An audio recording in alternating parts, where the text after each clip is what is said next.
Hello beautiful people, कैसे हैं आप सब। आशा करती हूँ आप सब ठीक होंगे। आपका हार्दिक स्वागत है मेरे चैनल में। अब जैसे कि आपको याद होगा कि मैंने लास्ट वीडियो में आपको बोला था कि कुछ ना कुछ इन्फॉर्मेटिव चीज़ें मैं आपको ज़रूर बताऊंगी टैरो के बारे में। तो चलिए आज शुरुआत करते हैं इसकी। चलिए पहले मैं टैरो की इंट्रोडक्शन से शुरू करूँगी। टैरो एक बहुत ही पावरफुल टूल है। अब आप कहेंगे पावरफुल टूल, ये एक कागज़ का टुकड़ा मात्र पावरफुल टूल कैसे हो सकता है। ये ऐसे हो सकता है कि ये हमें गाइडेंस देते हैं। जब आप अपनी सोल से इन कार्ड्स को अटैच कर लेते हैं, चार्ज कर लेते हैं, तो ये वंडर्स कर सकता है आपकी लाइफ में। जिस प्रकार कभी आप जीवन में इतने दुखी हो जाते हैं कि आपको समझ ही नहीं आता कि मैं उस पार जाऊं या इस पार जाऊं, कौन सा डिसीजन लूं, तब ये टैरो ही हैं जो हमारे काम आते हैं, हमें हेल्प करते हैं राइट चॉइस के लिए, राइट डिसीजंस के लिए। इसीलिए ये टैरो इतना पावरफुल टूल है। जैसे कि आप जानते हैं ये बहुत ही पावरफुल एक राइडर वेट टैरो कार्ड है और इसकी शुरुआत जो है राइडर वेट स्मिथ ने शुरू की थी। और आज ये इतना फेमस है कि आप हर जगह देखेंगे। कभी आप सोशल साइट्स पर देखेंगे टैरो के बारे में, ये बहुत ही फेमस हो चुका है। वाकई में पहले मैं भी ये सोचती थी कि कहीं डरती थी कि कहीं कोई टैरो वाले के पास जाने में कि पता नहीं ये मेरे पास्ट के बारे में तो नहीं कुछ कह देगा, ये मेरे फ्यूचर के बारे में तो कुछ नहीं कह देगा, तो हमें डर लगता था। लेकिन जब मैंने इसकी रिसर्च करी, समझा, सोचा, पढ़ा, तो मुझे पता चला टैरो जो हैं बेसिकली प्रेजेंट में हमें हेल्प करते हैं। देखिए आप अपना जीवन भी प्रेजेंट में ही जीते हैं। आप बेसिकली प्रेजेंट में ही जीते हैं, पास्ट में बिल्कुल भी नहीं। वो गलतियों को आप सुधार सकते हैं, उसमें सुधार सकते हैं, लेकिन हम पास्ट में जाके उसको ठीक कर सकते हैं नहीं। हम प्रेजेंट में ही जीते हैं और फ्यूचर में भी नहीं कुछ कर सकते। हमारी life is only in the present moment, we live in present moment. तो टैरो जो हैं वो बेसिकली कोई भविष्य हमें नहीं बताते हैं, कोई प्रेडिक्शन नहीं देते हैं, ये हमें प्रेजेंट में गाइडेंस देते हैं हाउ टू मूव फॉरवर्ड। कभी हम प्रॉब्लम में हैं, हमें नहीं समझ आ रहा, तो टैरो कार्ड से हम पूछ सकते हैं। बेसिकली उनसे हम पूछ सकते हैं, एंजल से, कि हमें किस ओर जाना चाहिए।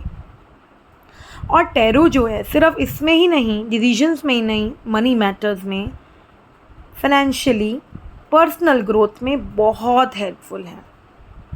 हर कार्ड का एक अपना मीनिंग है। चलिए हम इसका सफ़र जारी रखेंगे, हर मीनिंग को समझेंगे, लेकिन उससे पहले आज हम बेसिक चीज़ें जान लेते हैं। जब आप ये परचेज़ करेंगे राइडर वेट कार्ड्स, कुछ इस तरह से होंगे, ये नीले रंग के। ये आप आजकल सोशल प्लेटफॉर्म पे भी हैं, अमेज़ॉन, फ्लिपकार्ट, हर जगह मिल जाएंगे, मार्केट में भी मिल जाएंगे आपको ये।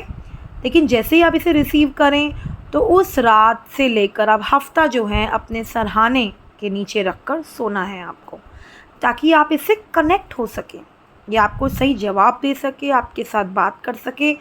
हर चीज़ तभी होगी जब आप कनेक्शन उनसे जोड़ेंगे।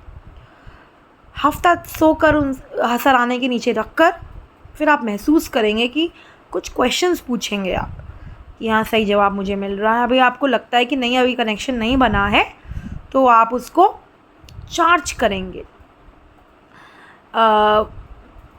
जैसे आप कैंडल लाइट कर या आप धूप जैसे दिखाकर, बहुत स्टोन्स रखकर, बहुत चीज़ों से आप चार्ज कर सकते हैं इन्हें। अब आप पूछेंगे कि इनको रखना कैसे है, हाउ टू प्रोटेक्ट करना कैसे। अब जैसे एक तरह बच्चा होता है छोटा, उसको हम ठंड होती है तो ऊनी कपड़ों में रखते हैं, वुलन में, और अगर गर्मी है तो उसको एक पतले कपड़े पहनाते हैं जिसमें गर्मी ना लगे, हवा क्रॉस हो सके, वेंटिलेशन रहे, ब्रीदेबल हों।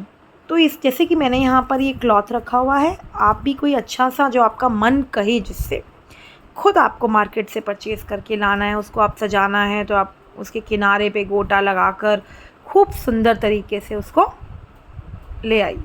जिस तरह बच्चे को हम तैयार करते हैं इस तरह इसको रखकर इसमें कार्ड्स को आप इसे बंद कर दीजिए। और बहुत ही ज़्यादा धार्मिक आपका स्थान है, जहाँ भी आपका मंदिर है या आप जहाँ वर्शिप करते हैं वहाँ आप रख सकते हैं। बहुत प्योर होते हैं ये, तो उनको वहाँ आप रख सकते हैं। ध्यान ये रहे कि कोई भी आपके कार्ड्स को, जैसे कि मैं खुद इन्हें महसूस कर सकती हूँ, टच करती हूँ, कोई और इसको टच ना करे। ये आप ही के कार्ड्स हैं, आप ही की इसमें वाइब्रेशन है, आप ही की इसमें ये आपसे ही कनेक्टेड हैं बेसिकली। कोई इसको ना करे, क्योंकि पहले मैं देखती थी, पहले मेरे क्लाइंट्स आते थे तो मैं उनको मैं चूज़ करने के लिए छूने देती थी, लेकिन मैं देखती थी कि बहुत नेगेटिविटी उसमें चली जाती थी, वो मुझे सही जवाब नहीं देते थे। फिर तो मैंने यही डिसीजन लिया कि मैं किसी और को ये जो है अपने कार्ड्स को नहीं छूने दूँगी, केवल खुद ही छूँगी इन्हें। बाकी आप इनको अच्छे से रख सकते हैं, और जैसे आप ये रख लें उसके बाद आप पहले दिन जो है हफ्ते के बाद 8वें दिन मतलब आप क्वेश्चन कर सकते हैं, पूछ सकते हैं। कैसे पूछेंगे वो मैं आपको ढंग बताऊंगी, तरीका बताऊंगी आपको मैं कैसे पूछा जाता है। और आप छोटे छोटे क्वेश्चन से शुरू कीजिए कि आज का दिन मेरा कैसे बीतेगा, कल क्या होगा, या अभी नियर अबाउट फ्यूचर में। ये नहीं कि फ्यूचर नहीं, नियर अबाउट मीन्स जैसे कल का पूछ लिया, आज का पूछ लिया, क्या मेरा दिन कैसे बीतने वाला है। कभी भी नेगेटिव क्वेश्चंस ना करें कि मुझे ये मिलेगी या नहीं मिलेगी। कोई आप नौकरी के लिए जा रहे हैं और आप क्वेश्चन करें कि मुझे ये नौकरी मिलेगी या नहीं, नहीं वाला शब्द कभी प्रयोग ना करें। सिर्फ केवल पूछें कि मेरे को जॉब कब तक मिल जाएगी। इस तरह के प्रश्न जो पॉजिटिव हों वो करा करें। चलिए आज के लिए इतना ही। मैंने जो बेसिक चीज़ें बताई हैं उसका ध्यान रखें, इन कार्ड्स को अच्छे से प्रोटेक्ट करके रखें, वहाँ पर रखें जहाँ आप पूजा करते हैं, तो और चार्ज होंगे क्योंकि वहाँ पे धूप बत्ती सब लगेगी, सब होगी। और किसी और को छूने ना दें अपने कार्ड्स को, क्योंकि बार बार आपको क्लेंजिंग करना पड़ेगा, इसको साफ़ करने पड़ेंगे, नहीं तो क्योंकि आपको आंसर नहीं मिल पाएगा नहीं तो। और अपना अच्छा सा कॉटन का कपड़ा या कोई ऐसा कपड़ा जिसमें गर्मी ना लगे। आप खुद महसूस करें कि आपको साटन के कपड़े होते हैं उनमें आपको गर्मी लगती है, ठीक है, आप उसमें ब्रीदेबल नहीं होते हैं वो, तो वो चीज़ें ना हो। ये भी अपना एक वेंटिलेशन रहे इन कार्ड्स के लिए भी, तभी वो आपको आपके सही फ्रेंड्स बनेंगे, सही आपके उत्तर देंगे। चलिए आज के लिए इतना, ठीक है। अब अगली वीडियो में मिलते हैं। इन सभी बातों का ध्यान रखिए। नेक्स्ट वीडियो में मैं आपको बताऊंगी कि हर कार्ड का हम शुरू करेंगे मीनिंग, कितने कार्ड्स होते हैं, हर कार्ड क्या कहता है, राइट।